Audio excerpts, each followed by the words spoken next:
Baik, Assalamualaikum warahmatullahi wabarakatuh. Salam sejahtera bagi teman-teman semua. Perkenalkan, nama saya Tinggi dari bergerak di bidang SAE. Saya akan memberikan tema materi training selanjutnya dengan tema piramida kecelakaan kerja manajemen K3 umum. Apabila ada pertanyaan mengenai pembahasan dapat ditanyakan pada akhir presentasi, silakan klik chat di kolom komen. Yang belum subscribe aku, yuk subscribe aku dengan menekan tombol subscribe, like, bunyikan lonceng, dan share dan komen. Sebelumnya, kami akan membahas mengenai apa itu sih piramida kecelakaan. Teman-teman, kecelakaan itu harga yang harus dibayar mahal. Jadi untuk itu kita harus menjaga supaya kita terhindar dari kecelakaan. Menurut Matthew Henry, accident adalah dia seperti gunung es. Jadi permukaan gunung es ini yang orang-orang melihat bahwa kecelakaan bisa diatasi dengan pengobatan. Namun teman-teman tidak tahu bahwa biaya yang terbesar bukan hasil pengobatan misalnya di cover oleh BPJS, namun biaya-biaya yang lain yang tidak diketahui atau tidak diperhitungkan dengan detail. Misalnya, yang di permukaan hanya biaya BPJS, namun yang biaya yang tak terlihat seperti kerusakan peralatan pada produk, kerusakan mesin, lost time injury yang diakibatkan kecelakaan, jam kerja karyawan tersebut hilang. Akhirnya ditempuh dengan lembur atau dengan produk yang biasanya dioperasikan oleh operator yang berpengalaman, akibatnya diganti oleh operator yang lain, sehingga menyebabkan produktivitas menurun, serta hasil kualitas yang tidak baik. Menurut Matthew Henry, gunung es seperti ini, 5%, kelihatannya accident ini yang dilihat hanya $1. Namun biaya-biaya yang lain 5-50 dolar itu kerusakan peralatan. Biasanya mereka teman-teman dari perusahaan-perusahaan lain itu lupa bahwa mengkalkulasi ada kerusakan biaya-biaya yang lain. Ada property damage, lost time injury, kecewa peralatan, dan kehilangan waktu, serta image perusahaan karena seringnya terjadi kecelakaan.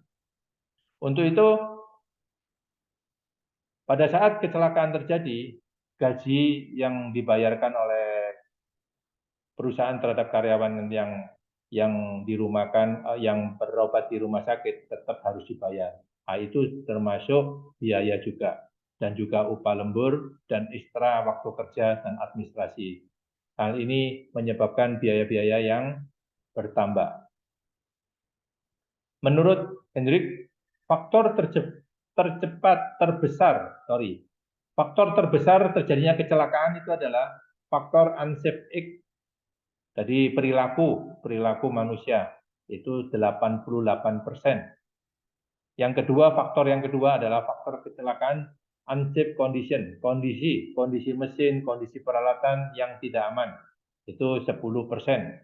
Sedangkan penyebab kecelakaan yang lain itu adalah kehendak Tuhan, sebesar 2%. Seperti misalnya, pada saat kita berkendara, kita sudah mengenakan helm, semua perlengkapan kendaraan, rem, semua itu memenuhi standar.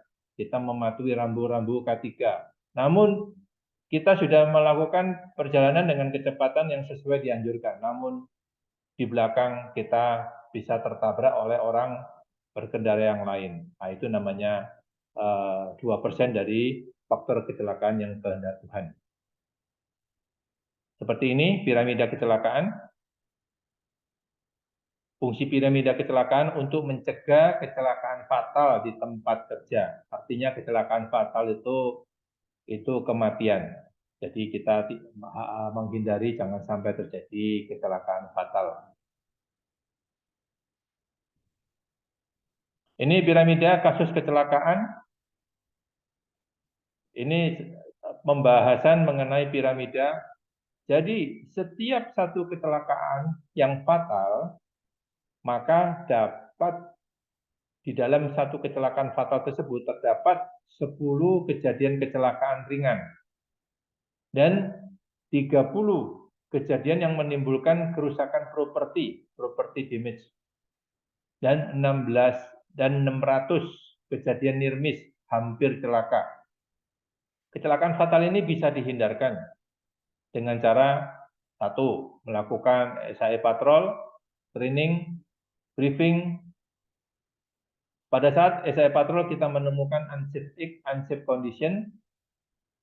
Dari situ, dari near miss, kita bisa mengalokasikan bahwa ada terjadi unsafe condition dan kita lakukan perbaikan, sehingga dari kerusakan unsafe perilaku manusia dan unsafe condition mesin itu kita perbaiki, maka kecelakaan dari 30 itu bisa menurun menjadi 10 kecelakaan ringan. Artinya apa? Kecelakaan ringan itu hanya diberikan suatu pengobatan, misalnya betadine, obat merah, tidak sampai terjadi lost time.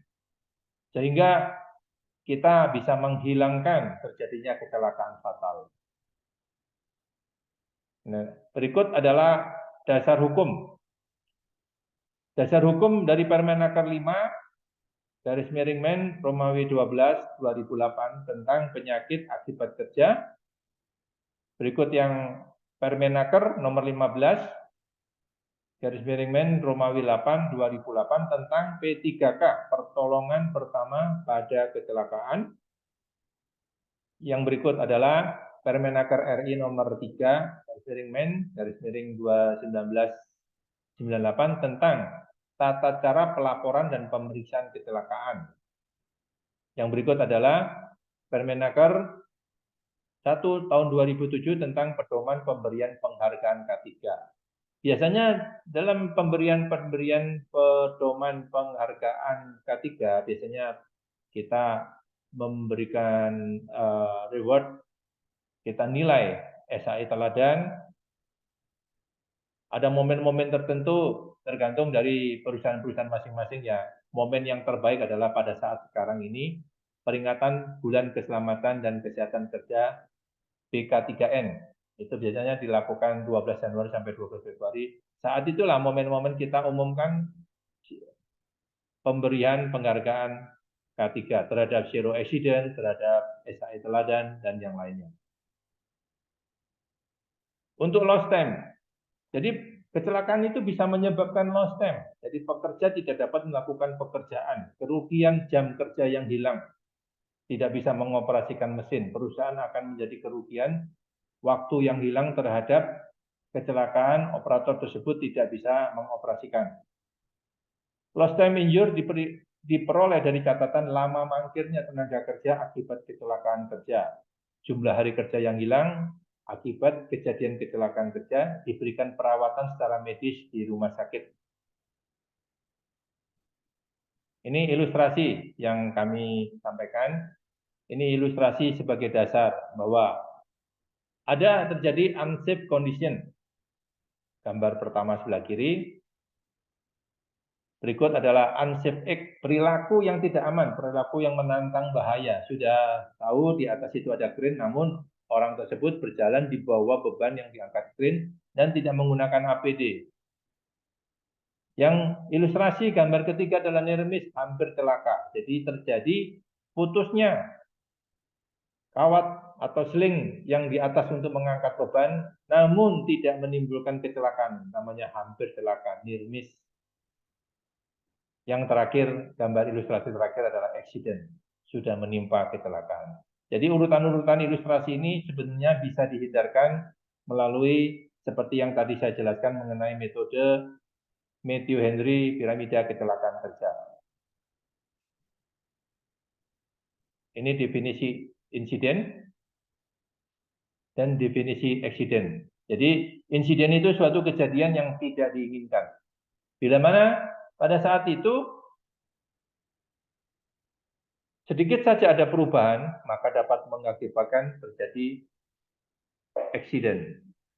Sedangkan accident tersendiri adalah kejadian yang tidak diinginkan, yang berakibat cedera pada manusia. Baik itu manusia maupun barang, namanya property damage. Jadi terjadi gangguan terhadap pekerjaan dan penyemaran lingkungan kalau hal itu yang berakibat berdampak kepada lingkungan. Ini kategori kecelakaan yang pada umumnya. Kategori ini masing-masing perusahaan berbeda-beda, namun secara umum kecelakaan itu didata, dievaluasi, dipantau terus, dan dilakukan perbaikan.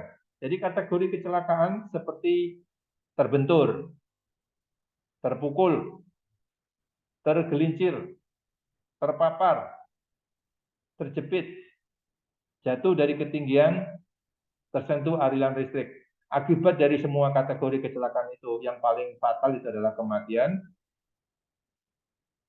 Berikut ada bisa cacat, bisa luka ringan, luka berat, dan juga property damage, kerusakan peralatan, kerusakan terhadap produk. Semua ini bisa dihindarkan, bisa dihilangkan. Semua tentunya ada program-program mengenai K3 yang dilakukan di masing-masing bagian. Ini faktor penyebab kecelakaan. Unsafe act itu perilaku, unsafe condition itu kondisi kerja. Jadi faktor kecelakaan, penyebab kecelakaan yang paling besar unsafe act. Maka teman-teman di perusahaan-perusahaan itu sangat efektif sekali dilakukan SAE patroli. Patroli bisa dirumuskan berdasarkan dari potensi bahayanya. Dan jangan lupa membuat prosedur SOP dan dilakukan bekerja sesuai SOP. Di dalam SOP tersebut masukkan bahaya-bahaya risiko K3 dan lingkungan kerja. Terus lakukanlah training K3 dan setiap pekerjaan itu harus menggunakan APD dan ini disosialisasikan. Pencegahan kecelakaan kerja yang sebelum bekerja itu persiapan dengan APD, cek sheet mesin, apakah mesin tersebut layak atau tidak. Ini cara efektif untuk ciptakan zero accident. Jadi teman-teman bisa membuatkan program training K3. Bisa dilakukan 1 bulan sekali, 1 bulan atau 2 kali, tergantung dari masing-masing bagian dari masing-masing perusahaan. Dan merekrut pekerja yang kompeten. Yang diberikan training, sertifikasi K3, dan semuanya itu utamakan keselamatan kesehatan kerja, diberikan teman-teman yang di bawahnya di dalam lingkungan kerja itu poster K3, safety sound, safety briefing, dan safety talk. Pasang rambu-rambu keselamatan, perlengkapan K3, APD dilengkapin, dan ini adalah hierarki pengendalian risiko. Risiko bisa dikurangi, dihilangkan dengan cara eliminasi, substitusi, engineering control, administrasi, dan yang terakhir adalah alat pelindung diri. Terima kasih teman-teman semua telah mendengarkan presentasi saya. Sebelumnya, saya mengakhiri presentasi. Jika ada pertanyaan, silakan tulis di komen. Semoga presentasi ini menjadi bermanfaat. Dan jika kalian suka, yuk kita subscribe dan like. Wassalamualaikum warahmatullahi wabarakatuh. Assalamualaikum warahmatullahi wabarakatuh. Terima kasih. Wassalam.